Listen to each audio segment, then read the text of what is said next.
Míralo, se va a poner a leer. No tiene Debería sentido. leer otro libro. Ese libro es horrible. Ni siquiera lo va a entender. Tratando de leer.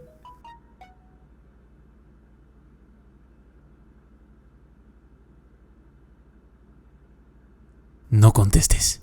No Lo único le que va a hacer es gustas. utilizar. ¿Has Te va a visto dejar ella? ¿Por qué estaría invible. con alguien como vos? Es que realmente No eres le feo, no le gustas. contestes.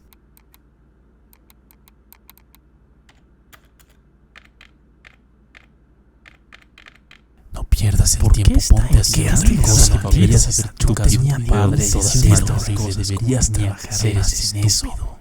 Eres estúpido. Eres estúpido. Eres estúpido. Creo que absolutamente todos nos hemos sentido así alguna vez. No literalmente porque no tenemos psicosis esquizofrénica, pero es como si tuviéramos esta voz dentro de nosotros que nos dice qué hacer, qué no hacer. Y esa es la premisa principal de Hellblade, que en mi opinión es un juegazo. Y tan pero tan infravalorado que me da pena la verdad. Voy a proceder a analizarlo para ver si podemos encontrar juntos qué es lo que realmente significa, cuál es el mensaje que tiene detrás de esa historia tan compeledora que tiene. Y la verdad estoy muy optimista porque parece que he encontrado algo hermoso, especialmente con esta boss fight. Todo empieza con Senua en una balsa, con ella remando hacia lo que parece ser su antiguo hogar. Ella escucha estas voces que le dicen constantemente qué es lo que tiene alrededor y lo peligroso que todo parece ser. Y también escuchamos esta voz femenina que es mucho más presente que las otras, que nos cuenta sobre Senua y lo peligroso que es volver al lugar de donde esta oscuridad emerge.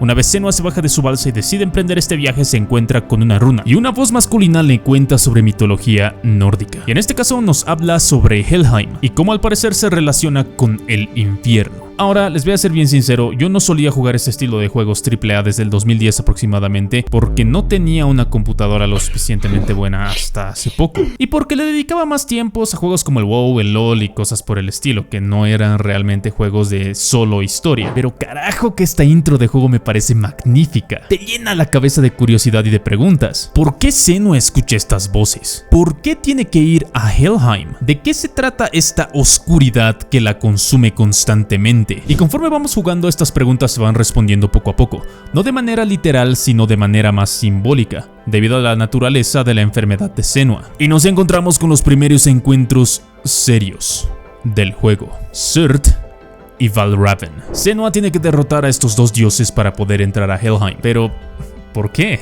¿No puede simplemente mandar a la mierda a estos dioses e ir? Bueno, no, porque la historia es claramente simbólica y no literal. Y aquí, amigos míos, es cuando digo: analicemos. Primero tenemos que entender que lo que vemos en Hellblade no es una historia lineal, no es como un Resident Evil o como un Metal Gear. Es más como Silent Hill en el sentido de que todo lo que nosotros vemos no es una representación netamente narrativa y literal de la historia, sino es más una representación de la pelea interna que tiene Senua con ella misma. Y si lo concebimos de esa manera, podemos entender por qué es que el viaje de Senua, si bien es literalmente a su casa, no representa solo eso para ella. Es más un viaje hacia su yo interno, a conquistar esos problemas que claramente la están atormentando. Dicho esto, podemos concebir más o menos por qué es que ella tiene que pelear con Valravn y Surt antes de poder entrar a Helheim. Pero antes de explicar eso, tengo que explicarles qué es Helheim y por qué es tan importante en este contexto. De acuerdo a lo que dice el juego, es el inframundo,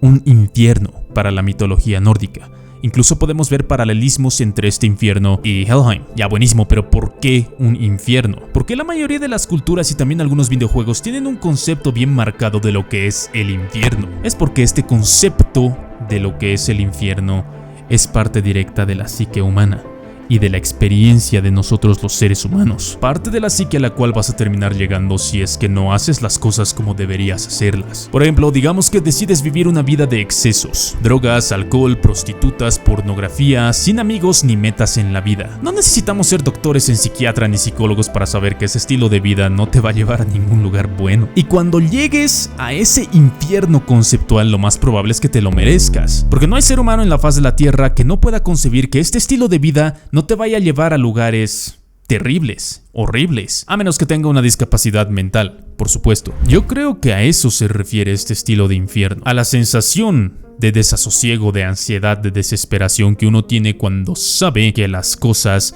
no están yendo como deberían. Este lugar conceptual el infierno tiene que ser un lugar conceptual porque no es algo que nosotros podamos experimentar de manera evidente. No es como que tú puedas ver el sufrimiento psicológico de una persona a ojo desnudo, no. Esta miseria está mediada por sentimientos, por experiencias, ansiedad, miedo, desesperación, dolor psicológico, una falta total de esperanza y pensamientos suicidas. El sentir estas cosas y el estar experimentando este estilo de infierno no siempre es voluntario, obviamente, pero la manera en la que lidias con esos sentimientos siempre es voluntaria. En el caso de Senua, este encuentro se basa en dos premisas. Uno, tratar de rescatar a Dillion, que tocaré más adelante en el video. Y segundo, la cobardía que la lleva a huir constantemente de esta oscuridad que la atormenta. Esta oscuridad claramente podría simbolizarse como estas sensaciones que les acabo de explicar. Si nos referimos a la historia que nos cuenta el juego como tal, esta oscuridad se ataña a las voces que ella escucha constantemente, a su enfermedad, que a causa de no entenderla totalmente era tomada como una maldición de los dioses hacia ella. Pero no creo de que estas sensaciones de desasosiego sean realmente las voces como tal, sino más a Senua negándolas constantemente, intentando huir de ellas y no aceptándolas antes que aceptarlas como parte de ella. Y esa es una manera bien fácil de llegar a este estilo de oscuridad. Y no necesitas hacer una super investigación para darte cuenta de esto. Simplemente puedes ir a cualquier hospital y preguntar a las personas ancianas que están allí cuáles son sus arrepentimientos más grandes. Muchísimos. Te van a decir algo parecido a: ojalá hubiera vivido una vida más fiel a quien soy yo realmente. Senua tiene que encontrarse a ella misma primeramente antes de hacer cualquier cosa, sin la ayuda de su novio, sin la ayuda de personas externas. Solo ella dentro de su mundo y cómo lo concibe. Por eso tiene que ir a Helheim y enfrentarse con Hela, que por cierto es una representación de la madre naturaleza. Pero ¿por qué pelear primero contra Valravn y Surt? Voy a ser bien honesto, casi no hago este análisis porque no estaba pudiendo encontrar la ligación entre Valravn, Surt y pelear con Hela. O sea, no tenía sentido para mí por qué tenías que pelear primero contra esos dos dioses sin que sean un relleno. Pero creo que me he dado cuenta. Una de las razones por las cuales las peleas dioses contra humanos son tan pero tan jodidamente épicas es porque todavía lo concebimos a nivel simbólico nosotros los seres humanos. Es como una especie de lenguaje que habla el subconsciente que nosotros de manera directa no entendemos a primera vista, pero nuestro subconsciente sí. Los dioses, simplificando mucho, son fuerzas externas de la naturaleza o internas también que nos controlan a nosotros los seres humanos y nos poseen. Por eso existe un dios del miedo, un dios del amor, un dios del odio, porque son fuerzas que poseen a los seres humanos y los hacen hacer cosas que racionalmente, o sea, estando en un estado normal, no poseído, por así decirlo, no harían. Y no es loco o totalmente desfasado pensar que tienes que vencer, entre comillas, a estos dioses, o sea, estas fuerzas de la naturaleza, para que puedas entenderte un poquito mejor a vos mismo. Digamos de que estás en una pelea épica contra el dios del amor. Si ganaras, no es como que el amor dejase de existir, por supuesto, de manera simbólica. Básicamente significa de que has entendido tan bien cómo es que se mueve, qué es lo que hace, y has entendido su naturaleza y sus patrones a un nivel tan pero tan profundo que ahora puedes ganarle, entre comillas, y controlar esas fuerzas antes que simplemente dejarte poseer y ser nada más que un esclavo. En este caso, Valravn y Surt son representaciones de dos lados de una misma moneda, el ser humano y su naturaleza. Valravn representando el lado natural de nosotros y Surt el lado consciente. Y ahorita les voy a explicar por qué es eso. Primero, Valravn era un ente sobrenatural que consumía las almas de los guerreros caídos en la mitología nórdica, creo que era. Y después de eso, después de consumir a estos guerreros caídos, se volvían una especie de híbrido entre cuervo y ser humano. Está representado por un cuervo porque es un animal inteligente, que está conectado con su lado instintivo y también muchas veces está asociado con el lado de la muerte y el mal presagio. En este caso, antes de nosotros poder pelear con el boss, tenemos que hacer primero este puzzle asqueroso, maldito, desgraciado, y luego recién podemos llegar a lo que parece un nido y entrar a pelear contra este boss. Este nido y estos arcos llenos de naturaleza fácilmente podrían representar esa naturaleza, pero que es un híbrido con un ser humano guerrero al mismo tiempo. Pero lo que me ha convencido de que más o menos por allí van los hilos en este simbolismo es el diálogo que tienen Druth, Senua y esta voz femenina antes de pelear contra Valravn. Senua está inconsciente y está paralizada por el miedo que tiene antes de pelear contra Valravn, y ella menciona esta oscuridad. Lo sé. volverá por mí. Y poco después de eso, ella se queda paralizada mientras está como convulsionando por los golpes que le están dando por detrás. Y es como que una especie de setting bien pesadillesco, como si tuviera una especie de parálisis del sueño. Y en ese momento esta voz femenina le dice algo muy interesante. Siempre es lo mismo. Crees que dominas este tipo de oscuridad, pero luego te arrastra más profundamente y más profundamente. Y más profundamente. Senua, mientras está escuchando este diálogo, experimenta obviamente mucho miedo, porque técnicamente Valravn se la está comiendo viva, o por lo menos está intentando hacerlo. Senua experimenta mucho miedo y cuando ella pide ayuda para que alguien la saque de allí, le responde Druth, que básicamente significa Dios. Y este Druth, que está representado como un hombre, le dice que se concentre con muchísima pasión y con mucho ímpetu. Y que si bien esta oscuridad parece atraparte de vez en cuando y controlarte, no tienes que olvidar que está dentro de vos. Y como está dentro tuyo, puedes hacerle frente y pelear. Tal vez no es tan evidente, pero está hablando de tus instintos. O sea, no es muy difícil concebir ese estilo de cosas. ¿Alguna vez te has sentido atrapado por tus instintos? Debes tener una o dos cosas de las cuales no estás muy orgulloso y que constantemente haces. Y cuando te decides conscientemente a dejar de hacerlo, te consume y te atrapa ese instinto que tienes dentro tuyo y te obliga a hacer cosas que tú no quieres hacer, como si fuera una pesadilla. Ese es el lado natural de los seres humanos. Es el lado que está en nuestra carne y que nos impulsa a hacer cosas que nosotros no necesariamente queremos hacer, y te convierte en su esclavo. Y me encanta lo que le dice Druth a Senua, que esta oscuridad, o sea, tus instintos, no están fuera tuyo, sino dentro, y que tienes que volverte su maestro. Esa es Senua, entendiendo y aceptando que estos instintos y esa oscuridad que está dentro de ella, representada en esa naturaleza tan hermosa, no la controlan. Ella los controla, porque debes aprender a controlar tus instintos para utilizarlos como una herramienta antes que caer presa de sus garras y perecer. Surte es un poco más difícil porque está relacionado obviamente con el fuego. Los acertijos que tenemos que resolver con él son, en mi opinión, muchísimo más fáciles que los que resolvíamos con Valravn, porque básicamente es corre y no dejes que te queme el fuego, y representan mucho ese lado destructivo del fuego que te quema, te arrasa y hace que absolutamente todo caiga. Pero ¿por qué fuego? ¿Qué es lo que representa el fuego? Y simbólicamente es luz. Tenemos que entender que la única fuente de luz para los seres humanos antes de que exista esto, focos, era el fuego. Aparte obviamente del sol y la luna y las estrellas. Y justamente por eso el fuego estaba muy asociado con comprender las cosas. O sea, imagínate que eres un primate, bueno, un semiprimate, un homo sapiens le diremos, y estás solo dentro de una cueva, bueno, no solo, estás con tus amigos en una cueva súper tranquilo charlando de las cosas. Te das cuenta de que absolutamente todo está súper oscuro. Evidentemente no puedes ver, cosa que está muy relacionada con entender las cosas que hay dentro. Hasta que tu amigo el más crack llega con una antorcha y te dice pon esto allá. Tú sujetas la antorcha, que obviamente está encendida con fuego, la acercas a la cueva y te das cuenta de que hay cosas que son evidentes que para ti no eran evidentes antes. Al igual que entender cosas. Es por eso que para el simbolismo clásico, el fuego, la luz y el entender están íntimamente relacionados. Te voy a poner aquí unas cuantas pinturas que voy a encontrar en internet seguro, donde se ve a un santo o algún héroe o algo por el estilo con un poco de luz saliendo de él, y algunos también al lado de algún tipo de fuego o algo por el estilo. Esta iluminación nos representa la capacidad humana de entender las cosas y a partir de ese entendimiento crear. Y esa racionalidad y capacidad de entenderlo todo tiene un lado muy pero muy peligroso. Puede destruirlo todo. Mira, ni siquiera tengo que explicarme. Simplemente tienes que buscar siglo XX experimentos o Escuadrón 731 o MK Ultra en internet para darte cuenta que esta racionalidad es extremadamente peligrosa si no se pone a buen uso. Senua tiene que conquistar esos dos lados humanos. Uno instintivo, engañoso, naturalista e irracional, y el otro racional, pensante, dador de significado a las cosas y destructivo en su forma creativa. Y una vez que ella haya integrado y entendido los patrones de esos lados de la humanidad, entonces recién va a poder entrar a Helheim.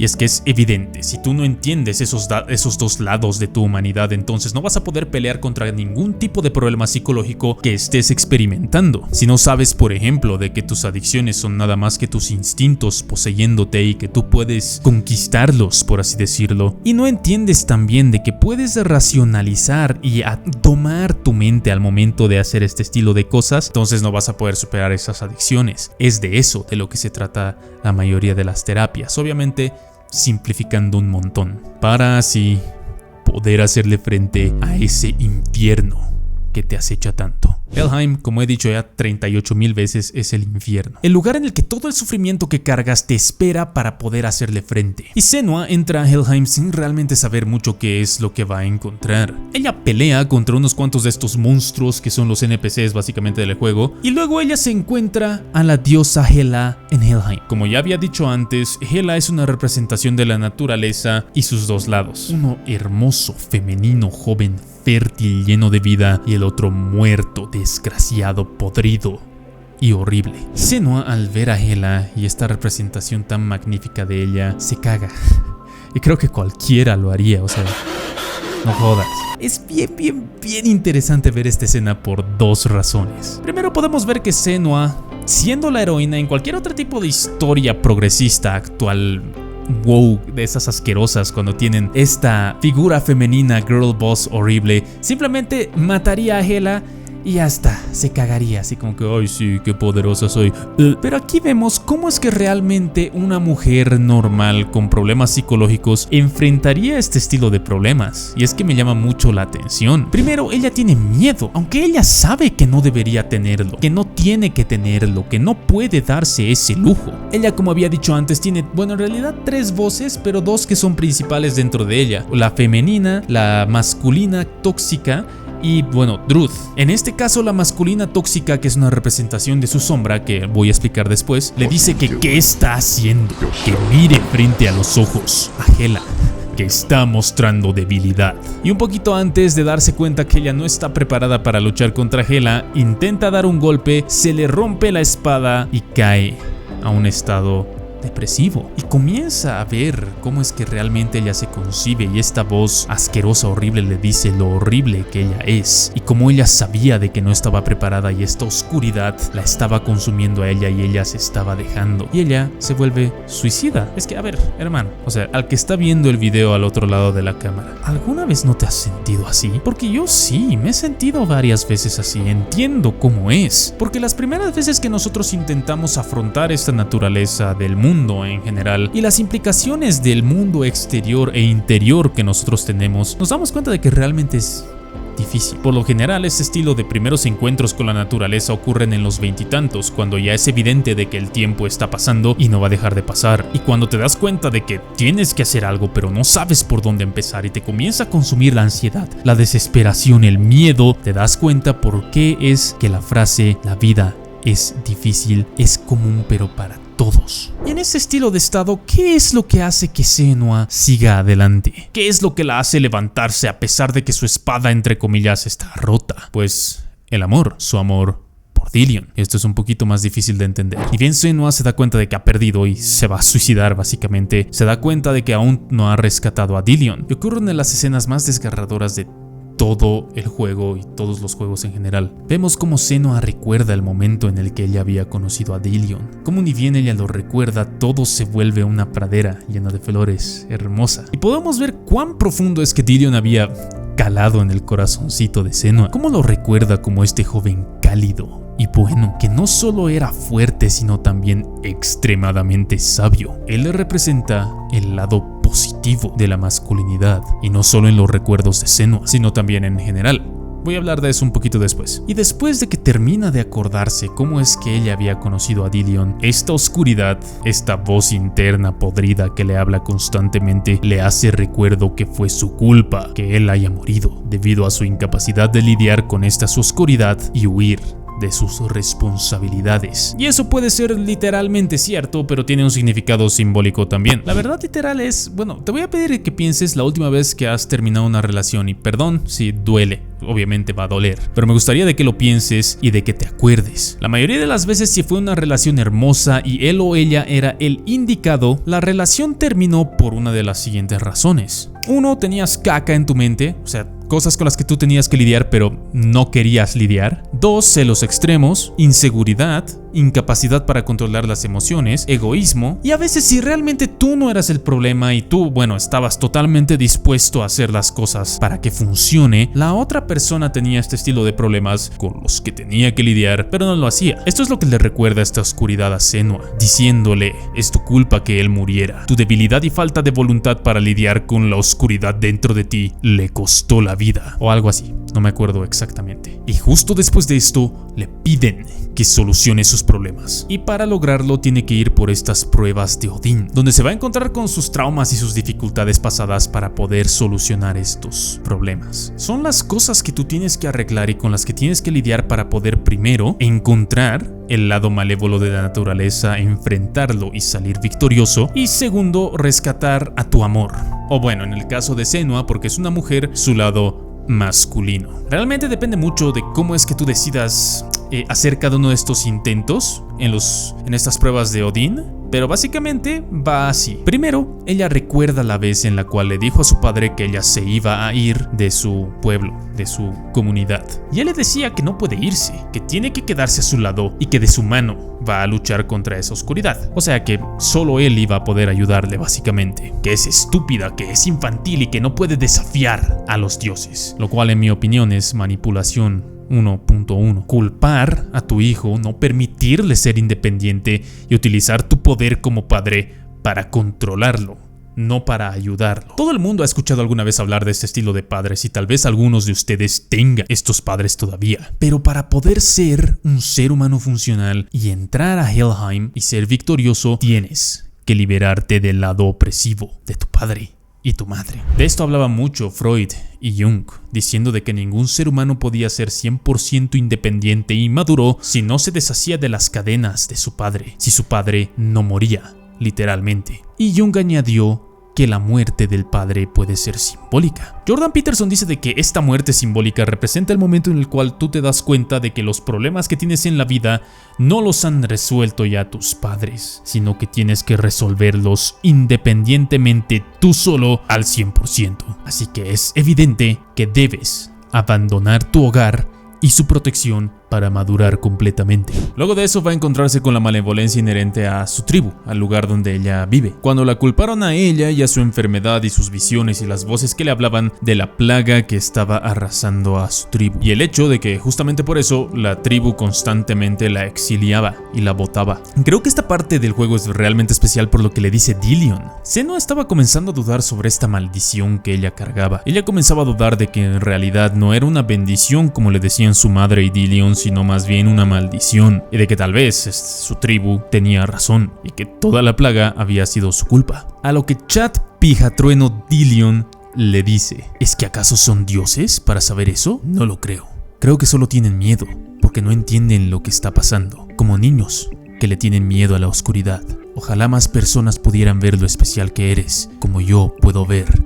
Senua, debes liberarte de lo que otras personas piensan para madurar completamente. Luego va a buscar a Dillion, a este lugar que es un lugar en el cual tú pasas de un mundo feliz y cálido a uno frío y lluvioso, pasando por unas caras. En el mundo cálido no podemos ver a Dillion, y en el mundo frío y desolado podemos efectivamente ver la sombra de Dillion. Esto representa las dos realidades de la vida de Senua después del fallecimiento de Dillion. Ella en una realidad está totalmente desesperada y anhela muchísimo la compañía de Dillion, y otro mundo en el cual Dillion está ayudándola. Incluso las voces que tiene Senua en su cabeza nos dan hits para entender el simbolismo de esta escena, porque cuando estamos en el lugar en el cual Dillion no está, nos dicen: es que estamos en el mundo equivocado, deberíamos ir donde Dillion. Y eso es porque a Senua realmente le gustaba estar en el mundo donde Dillion existía, donde Dillion la cuidaba y la ayudaba. Al final, después de terminar los rompecabezas que tenemos con este intercalación de mundos, vemos a Dillion caerse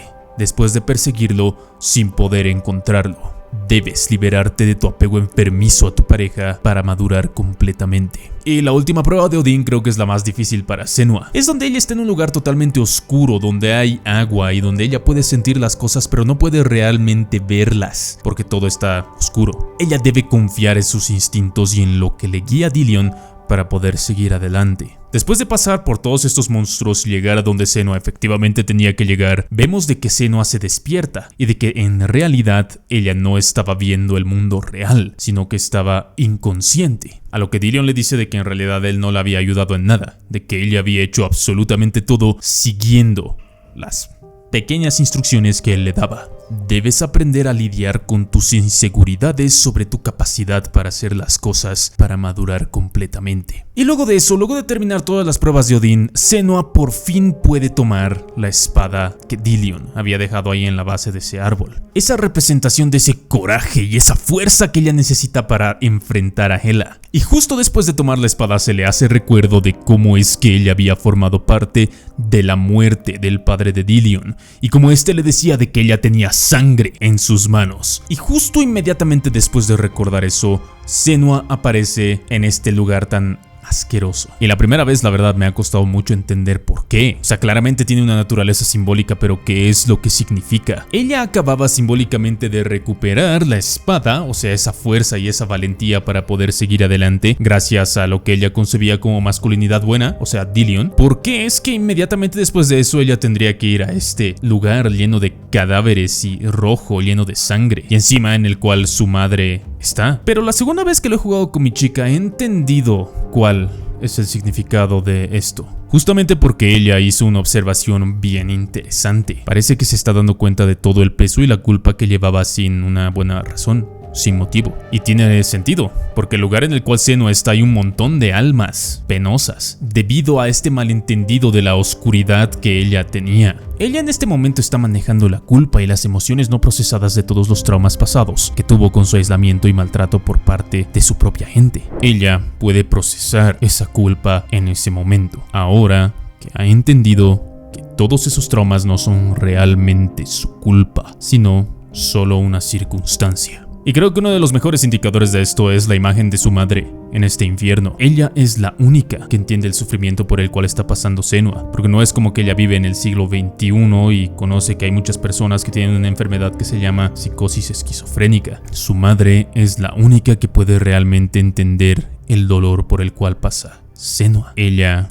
es la única que entiende que es tener un don dentro de ti y ser torturado injustamente por eso. Y es por eso que la madre de Senua llora cuando la ve a ella pedir ayuda. Le encantaría ayudar, le encantaría decirle qué es lo que tal vez debería hacer, pero no puede porque ella está muerta. Y por supuesto está dentro del subconsciente de Senua. Pero creo que esta representación de este lado tan asqueroso y tan infernal, tan lleno de manos que te quieren agarrar y sujetar y cadáveres, es una representación bien buena de lo que se siente procesar una emoción que no has procesado en mucho tiempo. Durante mucho tiempo he estado aprendiendo a meditar, creo que todavía no lo sé hacer muy bien, pero ya tengo una idea mejor de lo que realmente trata según yo. Y una de las veces que me he sentado a meditar y a ver realmente dentro de mí, pero realmente a mi yo interno, no al yo que produce pensamientos en mi cabeza, no a mi carne, sino realmente a lo que estaba dentro de mí, por así decirlo, a lo que genuinamente sentía en el momento,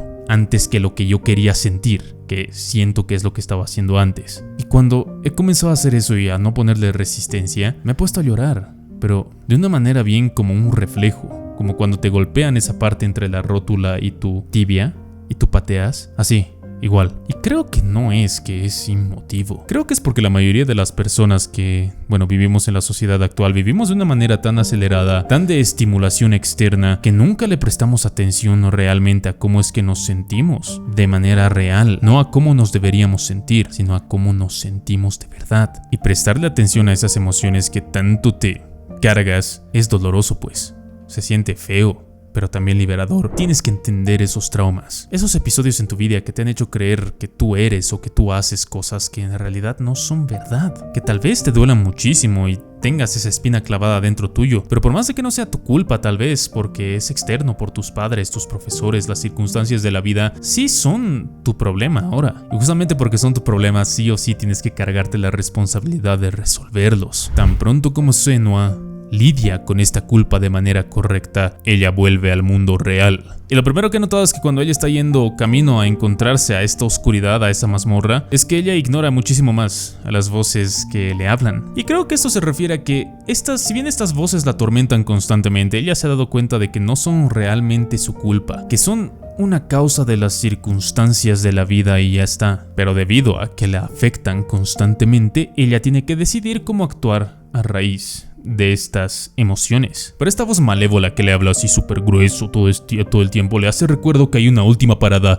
antes de llegar a Helheim, que es la custodia de Garmer, que creo que se pronuncia así, no estoy seguro, y que debe ir a donde está Garmer para saber qué es lo que ha pasado con su madre y rescatarla a ella de las fauces de Garmer. Y esta sección específica es la razón por la cual he decidido hacer este video. Lo primero que vemos es que ni bien Senua entra a la guarida de Garmer, cualquier momento en el que ella esté en la oscuridad, Garmer la acosa constantemente, en la forma de este monstruo oscuridad, razón por la cual hay una mecánica bien interesante de utilizar el fuego para que la luz de este fuego te proteja de esta oscuridad. Pero aquí en la guarida de Garmer ocurre algo bien interesante, porque uno de los momentos en los cuales ella está huyendo de esta oscuridad de Garmer, ella pierde la cabeza de Dillion y se cae a lo más profundo de la guarida de Garmer. Garmer. Y es bien interesante cómo Senua decide lidiar con tanto acoso, tanto sufrimiento y tanta desesperación solo para poder encontrar la cabeza de Dillion, hasta que por fin llega a lo más profundo de la guarida de Garmer. Sostiene la cabeza de Dillion en sus manos, aliviada de saber de que la ha podido encontrar, y al ver a Garmer llegar, ella le dice que no se lo va a volver a quitar de sus manos nunca más. A lo que ocurre una de las peleas más interesantes de todo el juego, porque no solo nos vemos en la incapacidad de golpear a Garmer, tenemos que utilizar este espejo que detiene el tiempo por un momento para poder efectivamente golpearlo, sino que él tiene esta mecánica que es como que una pesadilla, en la cual te mete a ti dentro de la pesadilla de Senua y te hace ver todo este trauma que ella tenía, a lo que Garmer, bueno, a traición, te ataca sin que realmente tú puedas ver qué es lo que está pasando de manera efectiva, hasta que finalmente Senua asesina a Garmer y le habla a esta voz masculina dentro de ella, esta oscuridad, que algunos dicen que es Simbel, el papá de Senua, pero yo no creo la verdad, aunque de todas maneras funcionaría el simbolismo con los dos. Forgive me, Senua. I know you have no reason to trust me anymore. Shadow, listen. But believe this, it was my mission to make you hate the darkness with a passion so great it will focus your mind on this quest. For without it, I feel you have left those slack. All this time, I wanted to protect you from the truth that would have destroyed you a long time ago.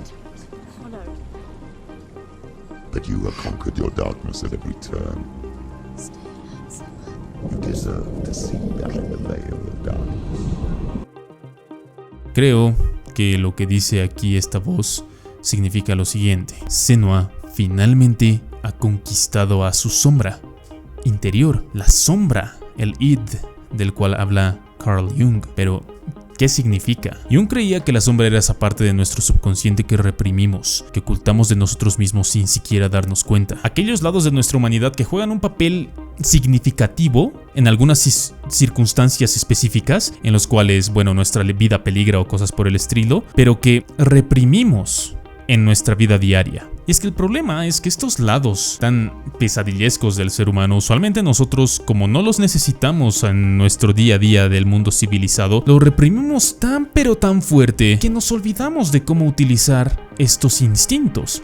que al fin y al cabo son herramientas. La ira es un muy buen ejemplo. La mayoría de la gente no sabe realmente qué hacer cuando estás enojado, incluido yo. Como tener una espada extremadamente afilada enfrente de un objetivo con el cual tú vas a querer pelear y no saber cómo cargarla. Cortarte vos mismo con su filo porque nunca has aprendido a utilizarla. Al igual que con una espada, la mejor manera de aprender a utilizarla sin la guía de alguien es interactuar con esta herramienta. Pensar cómo es que te sientes tú cuando te enojas, o cuando quieres matar a alguien, o cuando quieres hacer cosas terribles. ¿Por qué te viene ese impulso? ¿Qué es lo que te está intentando decir?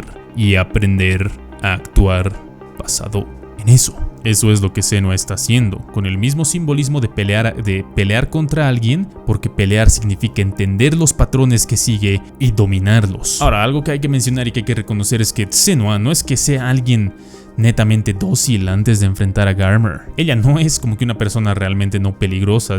O sea, para llegar hasta donde llegó, tiene que ser extremadamente peligrosa. O sea, te saca la mierda con un montón de monstruos. Ha matado ya 4 o 5 bosses, creo. Entonces no es precisamente una persona totalmente inofensiva. Pero ella no puede enfrentarse a Hela todavía. Y creo que todos podemos ver por qué. Estoy completamente seguro que hay algo que tú querrías hacer. Algo que te haga sentir que vivir la vida realmente puede significar algo mucho mejor que lo que significa en este momento. Pero ese estilo de objetivos requieren mucho trabajo, mucho dolor. Uno de los ejemplos más claros de esto es tener un físico estético y sano. Todo el mundo quiere ser sexy. Todos, literalmente, no hay una sola persona en el mundo que quiera ser no sexy a propósito. Pero nadie quiere comer sano, nadie quiere hacer ejercicio, nadie quiere dormir bien. Carajo. Si nos ponemos a pensar un poquito más allá, es como si todas las metas que nosotros tenemos como personas estuvieran truncadas con un montón de obstáculos que nadie te enseña a lidiar, con los que nadie te puede enseñar a lidiar, porque cada persona es un universo, y que esos obstáculos están puestos ahí por las fuerzas de la naturaleza y las fuerzas culturales de la sociedad en la cual nosotros vivimos. Y para pagar esos obstáculos y llegar a tus metas, tienes que pagar en una moneda de sacrificio. A más sacrificios, más metas cumplidas va a haber. Así que siempre que tú quieras hacer algo, hay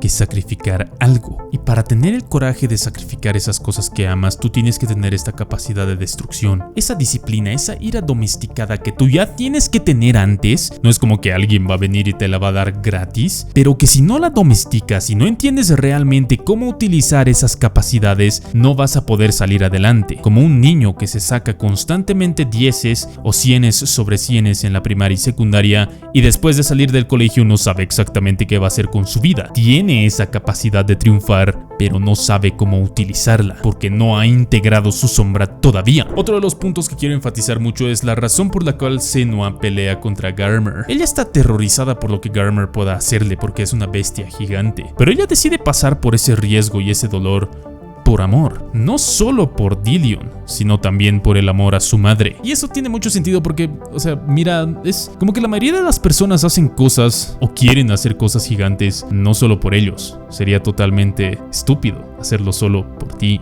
Lo hacen por una familia, aunque no la tengan todavía. Lo hacen para tener aceptación de su sociedad, que no usualmente se traduce en literal aceptación, sino también en plata, porque la plata es básicamente aceptación del mundo voluntaria. Ningún objetivo que sea absolutamente solo para vos y para nadie más tiene un sentido significativo. Por eso creo que el amor es el factor motor del mundo, lo que hace que se mueva, porque creo que es el único motivador que no te castiga, sino te recompensa por el esfuerzo que tú estás poniendo. Una vez Senua integra su sombra interior, obviamente ha aceptado sus traumas, ha entendido la naturaleza lógica y natural de los seres humanos, por fin está lista para ir a enfrentarse a Hela. Y eso es justamente lo que ella hace. Después de entrar a Helheim y darse cuenta de que va a morir, de aceptar que existe la posibilidad de morir, va a pelear contra Hela hasta que se da cuenta que tiene que morir y se muere. Entonces Hela sujeta el cráneo de Dillion,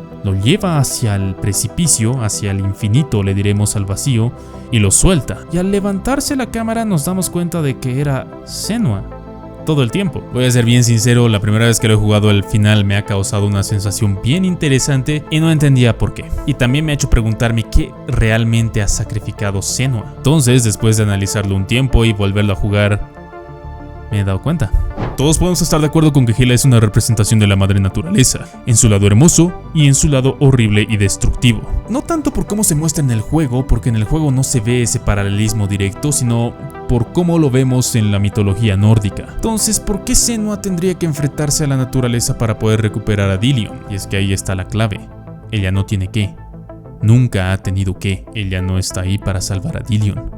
Ella está ahí para entender que no puede salvarlo. Para entender que no hay vuelta atrás, que todo lo que ha vivido y lo que ha pasado no se puede cambiar. No puedes traer a los muertos a la vida y peor si los han hecho morir con el castigo del águila de sangre. Y creo que esa es una de las razones principales por las cuales el juego enfatiza tanto a Hela y a Helheim. Todo el rato martillándotelo en la cabeza. Porque esa es una de las batallas más jodidas que cualquier ser humano tiene que enfrentar. Darse cuenta y aceptar la cruel realidad de estar vivo. Y solo quiero que te pongas a pensar un ratito en lo que está pasando Senua. Eres una niña que tiene psicosis esquizofrénica, por lo cual te dicen que estás maldita, estas voces no son realmente amistosas, todo el tiempo te dicen que te deberías morir, que no estás haciendo bien las cosas, y después de mucho tiempo de estar aislada en tu casa, porque tu papá no te quería dejar salir, no quería que la avergüences o cosas por el estilo, conoces a un joven que no solo parece entenderte, sino parece escucharte debido a la sabiduría extrema que tiene. Es extremadamente fuerte, es sabio, es caballeroso y representa todo lo que la masculinidad humana debería representar. Y luego no solo te obligan a alejarte de él, porque constantemente te está exiliando tu tribu, sino cuando decides volver, te das cuenta que lo han ejecutado de la peor manera posible y tú no estabas ahí para hacer nada al respecto. Yo creo que alguna vez te has debido sentir así, que parece que la vida es injusta,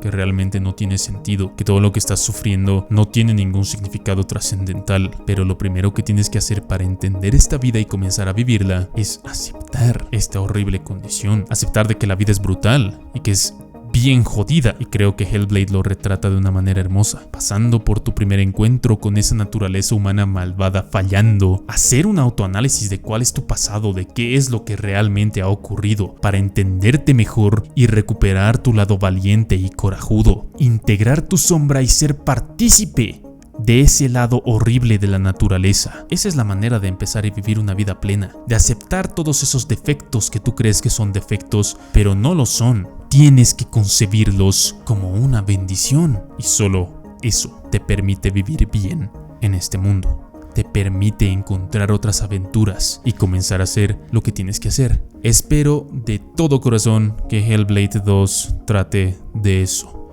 Espero de todo corazón que Senua pueda encontrarse con los invasores vikingos que han asediado su tribu y matado a Dillion, y que pueda hacerle justicia a la memoria de Dillion, entendiendo qué es lo que realmente tiene que hacer y entendiendo que ahora se ha dado cuenta de que no lo va a poder salvar. Pero eso no significa de que no se pueda salvar a ella misma o a otras personas en el futuro. Otra cosa que quiero mencionar y no he mencionado antes es el gran personaje que es Dillion. Él nunca juzga, siempre busca comprender, nunca traiciona, siempre busca proteger. Eso es lo que lo convierte en un buen modelo masculino para Senua. Y tal vez es muy probable que él no haya sido tan perfecto como Senua lo recordaba. Tal vez ella recuerda lo que ella concebía de Dillion, pero su concepción de lo que realmente es un buen hombre es algo bien accurate. Hoy en día existe esa toxicidad de que el hombre es malo, de que el hombre coge con muchas, de que el hombre tiene que tener un montón de plata y tiene que ser básicamente un egocentrista, arrogante, antipático que solo vela por él mismo. Pero es que eso no puede estar más desviado de la realidad. Esa fuerza y esas ganas de ser un hombre bueno y esa feminidad, esa emoción, esa naturaleza son dos lados de la misma moneda que somos nosotros los seres humanos. Es por eso de que esas peleas constantes de género actuales de ay, es que las mujeres son bien débiles o ay, es que los hombres son bien estúpidos, me parecen una total estupidez, porque no nos damos cuenta de que no podemos vivir sin el lado femenino de la humanidad y no vamos a poder vivir sin ese lado masculino, esa innovación, esa fuerza y ese cariño y ese amor que tienen que ser parte de nuestra humanidad. Si estás interesado en saber más sobre esa dualidad de energías femenina y masculina, deberías suscribirte. Vamos a hablar de ello en el siguiente video que suba a este canal, un análisis de una película de Makoto Shinkai que se llama El tiempo contigo. Hazle clic a ese botón de suscribir, activa la campana y te veo en el siguiente video.